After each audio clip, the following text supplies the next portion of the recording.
राधे राधे, जय श्री कृष्णा। दोस्तों, आप सब कैसे हो? आई होप सब अच्छे ही होंगे।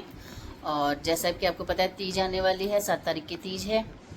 मैंने ये लिया है येलो कलर का शनील का कपड़ा। आपने पहले भी देखा होगा, मैंने बाबा की इससे गद्दा बनाया था, उसमें से बच गया था। तो अब मैं बनाऊंगी इसमें से ठाकुर जी के लिए एक ड्रेस प्यारी सी, और माँ राधा रानी के लिए। इसके लिए लाने हैं मुझे मोती वगैरह लाने हैं। कई दिनों से सोच रही हूँ, लेकिन जा ही नहीं पाई। तो अब आज जाऊंगी, नहीं तो कल जाऊंगी, फिर ठाकुर जी के लिए ड्रेस बनाऊंगी। और जो भी ड्रेस बनेगी मैं आपको ज़रूर दिखाऊंगी। और बज रहे हैं 2, पौने 2 हो रहे हैं दिन के।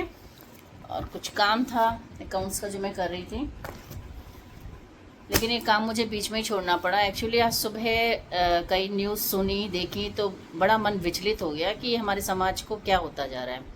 तो मैंने सोचा ये काम तो बाद में कर लूँगी, पहले उसके बारे में आपसे कुछ बातें करूँ, कुछ आपकी राय लूँ, कुछ मैं अपनी राय आप लोगों को दूँ। मतलब क्या बताऊँ मैं, क्या न्यूज़ हैं अजीब ही, मतलब सोच करके भी एकदम घिन भी आती है और डर सा भी लगता है समाज में रहते हुए। तो चलो मैं आपको फ़ोटोज़ के थ्रू दिखाती हूँ। ये देखिए, ये आपको कुछ मनचले दिखाई दे रहे होंगे।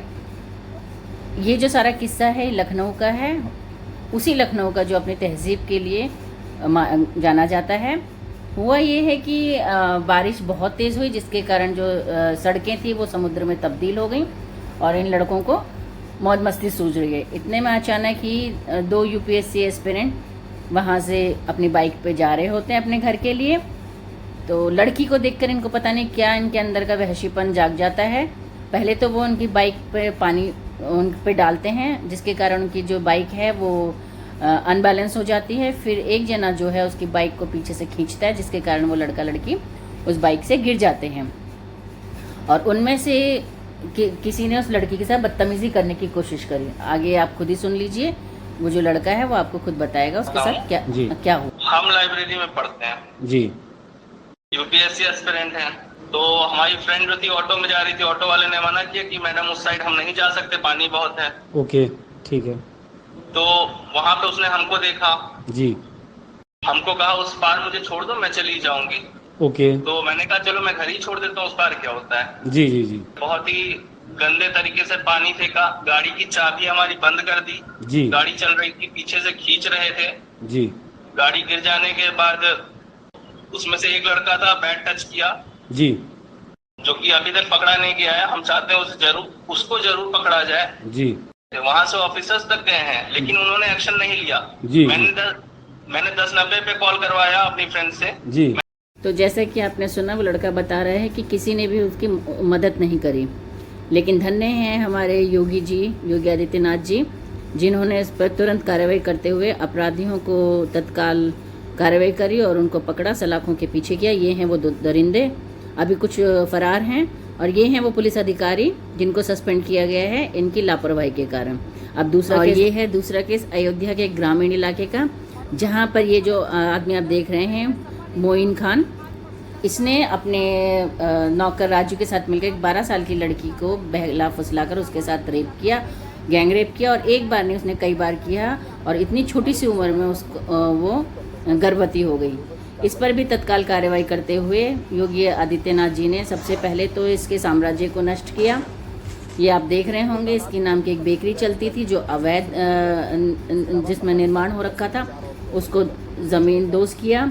और 2 वो समाजवादी पार्टी के नेता और हैं जिन्होंने पीड़ित परिवार को जान से मारने की धमकी दी कि अगर वो केस वापस नहीं लेंगे तो उन्हें जान से मार दिया जाएगा। तो उन 2 की भी पहचान हो गई है। लेकिन मुझे शर्म आती है कि अपने देश की राजनीति पे, राजनीतिक लोगों पे, कि वो इतने गंभीर मामले को भी एक राजनीतिक पहलू से जोड़ रहे हैं। ये देखिए अखिलेश यादव जी क्या कहते हैं कि इस पे कार्रवाई गलत करी है, इनका डीएनए टेस्ट होना चाहिए था, जिससे दूध का दूध और पानी का पानी सामने होता। ये डीएनए टेस्ट की मांग कर रहे हैं। इनको शर्म नहीं आती है कि 12 साल की बच्ची क्या होती है। और साथ ही ये कहते हैं कि ये सब जो है बीजेपी की चाल करना चाहती है चुनाव से पहले, और उनका लक्ष्य पहले दिन से रहा है। मुझे शर्म आती है अखिलेश यादव के ऐसे बयान और ऐसी डिमांड से। खैर, ऐसे इंसान से और उम्मीद भी क्या की जा सकती है जिसका बाप ही ऐसा हो। इसके बाप ने भी, आपको अगर याद होगा तो सन 2004 में रेप को लेकर एक विवादित बयान दिया था और इतना शर्मनाक बयान था। कहता है कि ये तो लड़कों से जोश जोश में गलती हो जाती है, इस पे कोई मौत की सजा मिलनी चाहिए। लड़के लड़कियों अब बाद में उनका मतभेद हो गया, और मतभेद जब हो गया तो लड़की जाके ब्याह देती मेरे साथ रेप किया। अब बेचारे को 3 को फांसी हो गई। क्या रेप में फांसी दी जाएगी? 3 लड़के हैं, गलती हो जाती है। ये देखिए, ये बुढ़ा अपनी उम्र का लिहाज में नहीं है इसको, ये क्या हरकत कर रहा है इस लड़की के साथ दुकान में खड़ा होकर के। और ये देखिए, इस केस ने तो बिल्कुल हिला के रख दिया। 80 साल की बुजुर्ग के साथ 30 साल के लड़के ने रेप किया। मुझे मालूम है कि मेरी इन बातों से बहुत से लोगों को ठेस पहुंचेगी और बहुत से लोग मुझे गाली भी देंगे, लेकिन मुझे किसी की परवाह नहीं है। ये जो गुस्सा है मेरा, ये अपने समाज में बढ़ते अपराधों के लिए है कि हम किस समाज में जी रहे हैं और अपनी जो पीढ़ी है, आने वाली पीढ़ी, उसको क्या माहौल देके जा रहे हैं हम।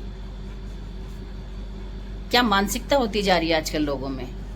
अभी आपने देखा वो बुजुर्ग को दुकान में खड़े खड़े उसके दिमाग में पता नहीं क्या, वो कहते हैं ना 60 साल के बाद सठियाने लगता है। क्या उस बुढ़े के दिमाग में चल रहा था उस टाइम? शर्म आनी चाहिए उसको। और इससे भी घिनौना केस वो अभी आपने देखा दिल्ली का, 80 साल की अपाहिज महिला जो बिस्तर से उठ भी नहीं सकती है, उसके साथ 30 साल के लड़के ने रेप किया। आप ये सोचो कि वो लड़का किस मानसिकता के साथ बड़ा हुआ होगा, किस माहौल में वो पला बड़ा होगा। ये सोच के भी घिन आती है।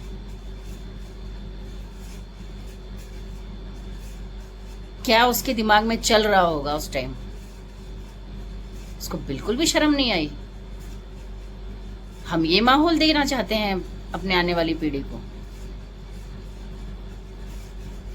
ये किस समाज में जी रहे हैं हम? और नेता लोग, मुलायम और अखिलेश जैसे नेता, इसमें आग में घी का काम कर रहे हैं, बढ़ावा दे रहे हैं इसको। हिंदू मुसलमान जात पात में बांट करके इसको और बढ़ावा दे रहे हैं।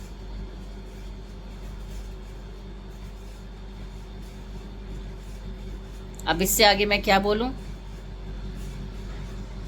जिसको सही लगे उसके लिए भी राधे राधे, जिसको सही ना लगे मेरी बातें उसके लिए भी राधे राधे। जय श्री